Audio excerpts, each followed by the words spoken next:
नारी के प्रति सुविचार। विभिन्न श्रेणी के लोगों को मिलाकर समाज का संगठन होता है।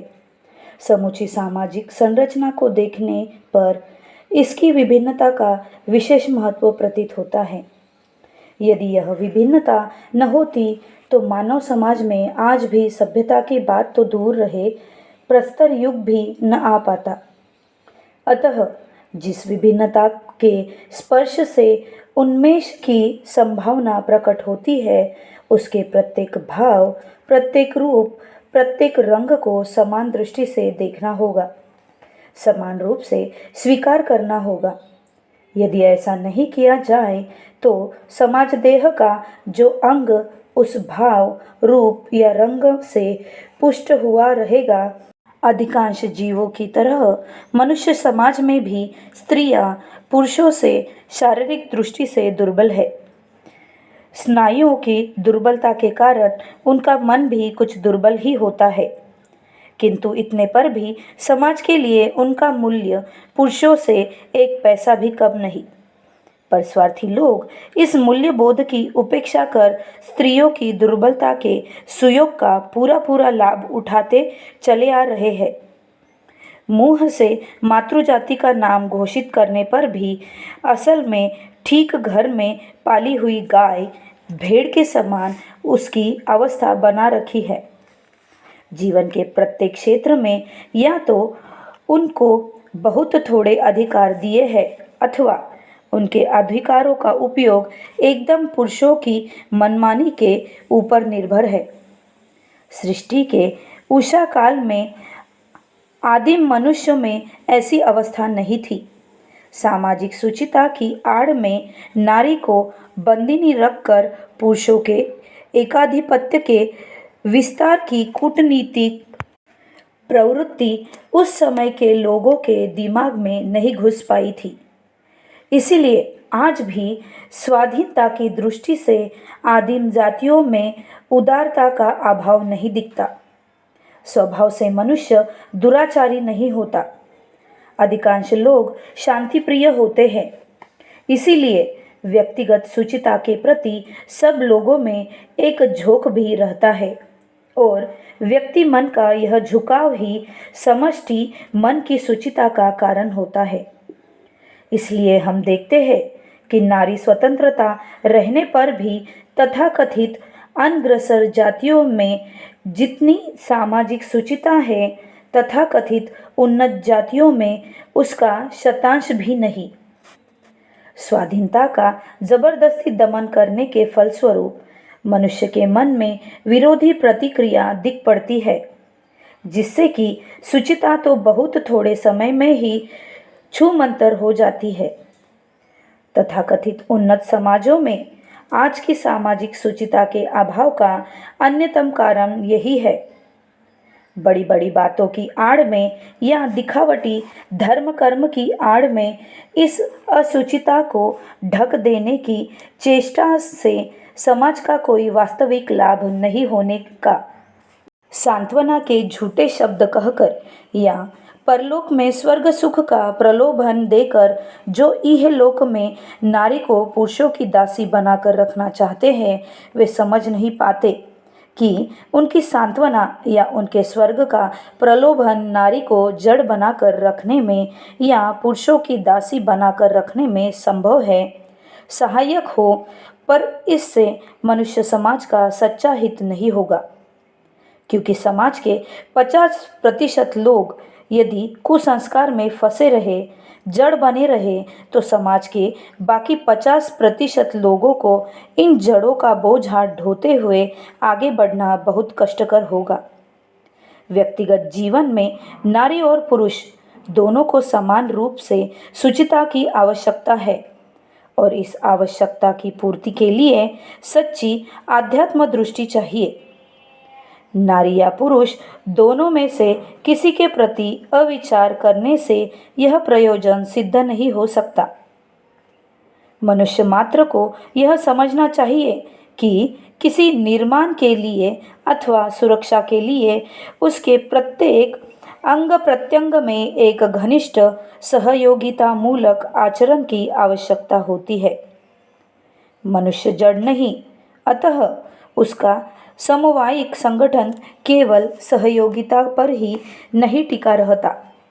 इस सहयोगिता में भी एक प्रकार की विशेषता रहती है। विशेषता यह है कि यह सहयोगिता स्वामी और दास के संबंध से नहीं आती। यह आती है स्वाधीन मनुष्य के सहृदयतापूर्ण परिवेश से। That should be a coordinated cooperation and not a subordinated one. नारी के प्रति आज तक कैसा आचरण होता आया है? यह बात बिल्कुल ठीक है कि कई अवस्थाओं में योग्यता के अभाव के कारण नारियां धीरे धीरे अपने अधिकार या स्वाधीनता खो बैठी है, और इसलिए जो विशेष योग्यताओं को ही अधिकार पाने का एकमात्र मापदंड मानते हैं, वे नारी को सर्वदा कड़े शासन में रखकर बिना पैसे की खरीदी हुई दासी के रूप में देखना चाहते हैं। किंतु नारियां जो अपना अधिकार खो बैठी है, वह क्या पूर्णतया उनकी अयोग्यता के ही कारण है? उसमें उद्वेलित हृदय वृत्ति का क्या कोई हाथ नहीं? प्राणों के आवेग से क्या वे अपने क्षुद्र स्वार्थ की उपेक्षा कर धीरे धीरे अपना सब कुछ, यहाँ तक कि सामाजिक प्रतिष्ठा का मोह भी अपने पति, पुत्र, भाई के हाथों नहीं सौंप देती? जो मनुष्य का समाज है, पशुओं का नहीं, क्या उसे यह उचित नहीं कि वह इस हृदय वृत्ति का उचित मान करे? घर में हठात किसी अतिथि के आने पर किसके हिस्से का भाग अतिथि को खिलाया जाता है? खाने पीने को कोई अच्छी चीज़ बनने पर सबसे पहले कौन अपने को वंचित करता है?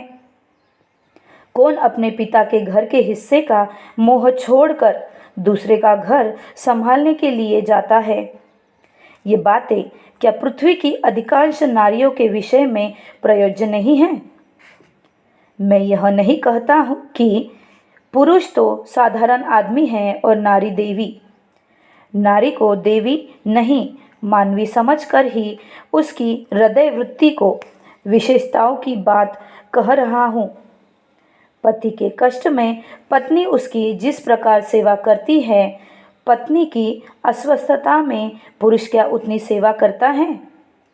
और नारी की उस महत्वपूर्ण हृदय वृत्ति का सुयोग लेकर पुरुष यदि असहाय विधवा का पुनर्विवाह बंद कर देना चाहे, उसे समझाना चाहते हैं कि मृत्यु के बाद तुम मृत पति के पास ही पहुंच जाओगी, तुम्हारा क्या दूसरा विवाह हो सकता है? तो क्या यह उचित होगा? उसके प्रति न्याय होगा? छी छी, संभव है ऐसी बातें भावप्रवण नारी को और भी भावुक बना दे। मृत्यु के बाद अपने स्वामी के प्रेतात्मा के साथ पुनर्मिलन की आशा में संभव है यह सारा जीवन कृच्छ साधना, एकादशी का उपवास करती रहे, पर जो लोग उनके लिए ऐसा विधान बनाकर उन्हें जबरदस्ती एक कपोल कल्पित भाव के अधीन रखना चाहते हैं, क्या वे विवेक विरोधी काम नहीं करते? पहले तो स्वर्ग नरक की बात ही एकदम आधारहीन कल्पना है। वे केवल पुराणकार के दिमाग में उपजती है। युक्ति की दृढ़ भूमि पर अपनी खूंटी गाड़ने का अधिकार उन्हें कभी नहीं मिल पाया। फिर भी मूर्खों को खुश करने के लिए यदि मान भी ले कि स्वर्ग नरक नाम की कोई चीज़ है, तो भी एक प्रश्न करूँगा। यदि दुराचारी पति की प्रेतात्मा नरक में आकर सांड होकर मैदान में चरती रहे, तो क्या धार्मिक पत्नी भी देहांत के बाद नरक में जाकर गाय गेरू होकर उसके आसपास चरती फिरेगी? खैर, इन अवान्तर कथाओं को न बढ़ाना ही अच्छा है। मेरी बात का सारांश यही है कि स्त्रियों की सरलता या निर्बुद्धिता का जो लोग अनुचित लाभ उठाते हैं, वे मनुष्य देहदारी पिशाच है और किसी के त्याग के आदर्श से अनुप्राणित हृदय वृत्ति का सुयोग पाकर उन्हें ठगने वाले पिशाच धम है। संग्राम के द्वारा स्वाधीनता की प्रतिष्ठा होती है। स्वाधीनता दान में दी नहीं जाती। स्वाधीनता कोई किसी के हाथों सौंपता नहीं। स्वाधीनता है जन्म सिद्ध अधिकार। नारी ने आज जो अधिकार खो दिया है, पृथ्वी के अधिकांश देशों में कम से कम जो अधिकार छीना हुआ प्रतीत होता है, ठीक ठीक सामाजिक मनस्तात्विक विश्लेषण करने पर कहना पड़ेगा कि स्त्रियों ने अपनी स्वाधीनता खोई नहीं है। उन्होंने पुरुषों पर विश्वास करके उनके हाथों अपना भाग्य सौंप दिया है। इसीलिए एक वर्ग की तथाकथित पंडित मान्या स्त्रियां जब अपनी संतान को दाई या आया के पास छोड़कर अपने पति के द्वारा उपार्जित धन से खरीदी हुई मोटार पर चढ़कर सभा समितियों में स्त्री स्वाधीनता पर लंबी चौड़ी वक्तृत्वताएं झाड़ती फिरती हैं तो हंसी आती है। सच्ची बात तो यह है कि इसमें अपने अधिकार छीनने की जब कोई बात ही नहीं, तब उसे लेकर कोई ट्रेड यूनियन के आधार पर आंदोलन चलाने की बात ही कहाँ है। इसका सारा का सारा उत्तरदायित्व पुरुषों पर है। इसके लिए यदि कोई आंदोलन चलाना ही हो तो वह पुरुषों को ही चलाना होगा। अपने को असहाय समझकर या हृदय वृत्ति की पुकार पर स्त्रियों ने एक दिन जो अधिकार उनके हाथों सौंप दिया था, उन्हें स्त्रियां की आवश्यकता समझकर धीरे धीरे उनके हाथों लौटा देना पुरुषों का ही तो कर्तव्य है। पर यह याद रखना होगा कि स्वाधीनता और स्वेच्छाचरिता एक बात नहीं है।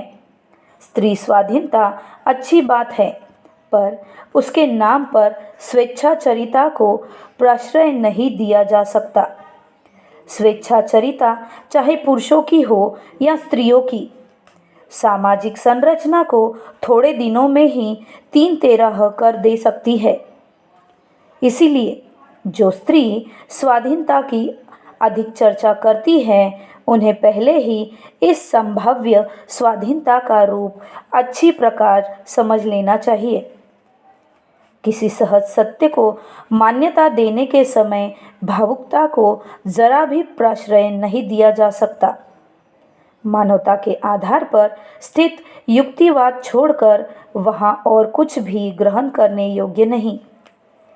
प्रकृति की संतान होने के नाते जिन प्रकाश, वायु, मिट्टी, जल आदि को पुरुष अपना भोग्य समझता है, उनका अबाध अधिकार स्त्रियों को भी देना होगा। यथार्थ में यह अधिकार देना नहीं, अधिकार मान लेना है। किंतु यह अधिकार स्वीकार कर लेने में यदि भावुकता आ जाए तो समाज की सामूहिक शक्ति की संभावना होगी। दयाधिकार की बात ले, इस विषय में संसार में जगह जगह पर अलग मत है। कहीं पुरुषों को वंचित कर सारे अधिकार स्त्रियों को दिए गए हैं, कहीं पुरुषों और स्त्रियों को संपत्ति में समान रूप से मालिकाना अधिकार दिए हैं, तो कहीं स्त्रियों को पुरुषों के प्रसाद का छींटा मात्र देकर असल में सब कुछ पुरुषों के हाथ में रख दिया गया है। इन व्यवस्थाओं में युक्तिवाद या मानवता की अपेक्षा प्रभाव बनाए रखने या अपनी प्रधानता सुरक्षित रखने की अपचेष्टा ही प्रमुख रूप से प्रकट होती है। यथार्थ में इस संबंध में किसी सिद्धांत पर पहुंचने के लिए मूल नीति होनी चाहिए, किसी को वंचित न करना, स्त्री पुरुष को दयाधिकार में बराबर सुयोग देना और इस प्रकार कानून बनाना जिससे कि संपत्ति का परिचालन या रक्षा अच्छी तरह हो सके एवं पारिवारिक अशांति की संभावना भी कम हो।